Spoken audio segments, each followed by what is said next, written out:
ফিলিস্তিনে যুদ্ধ বাঁধিয়ে ক্ষমতায় টিকে রয়েছেন ইসরায়েলি প্রধানমন্ত্রী বেনিয়ামিন নেতানিয়াহু। টানা যুদ্ধে সাধারণ ইসরায়েলিরাও খুবই বিরক্ত। এ নিয়ে নেতানিয়াহুকে নানাভাবে চাপ দিয়েও হয়নি কোনো কাজ। শেষ পর্যন্ত লাখ লাখ ইসরায়েলি নেমে এসেছেন রাস্তায়।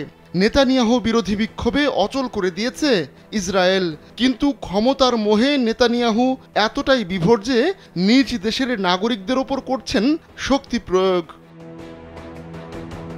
নেতানিয়াহুর বাহিনীর রোষানলে পড়লেও রাজপথ ছাড়ছে না ইসরায়েলি বিক্ষোভকারীরা, আর এভাবেই গৃহযুদ্ধের আবহ তৈরি হয়েছে।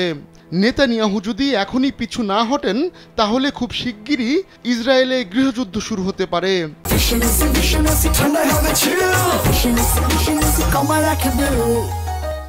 এমন হুঁশিয়ারি উচ্চারণ করেছেন ইসরায়েলি রাজনীতিক ন্যাশনাল ইউনিটি পার্টির চেয়ারম্যান বেনি গান্টস। দেশকে সম্ভাব্য এই গৃহযুদ্ধের হাত থেকে বাঁচাতে বিচারমন্ত্রী ইয়ারিভ লেভিনের সঙ্গে সাক্ষাৎ করেছেন তিনি। যুদ্ধ ছাড়াই গাজা থেকে ইসরায়েলি জিম্মিদের ফিরিয়ে আনা সম্ভব, কিন্তু নেতানিয়াহু ইচ্ছা করেই যুদ্ধ টিকিয়ে রেখেছেন।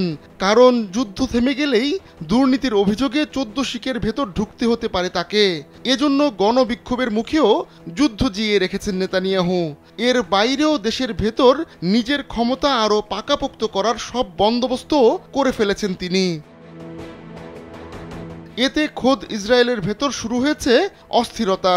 বিচার ব্যবস্থার নিয়োগ প্রক্রিয়ায় হস্তক্ষেপের জন্য বিতর্কিত একটি আইন পাশ করতে চাইছেন নেতানিয়াহু।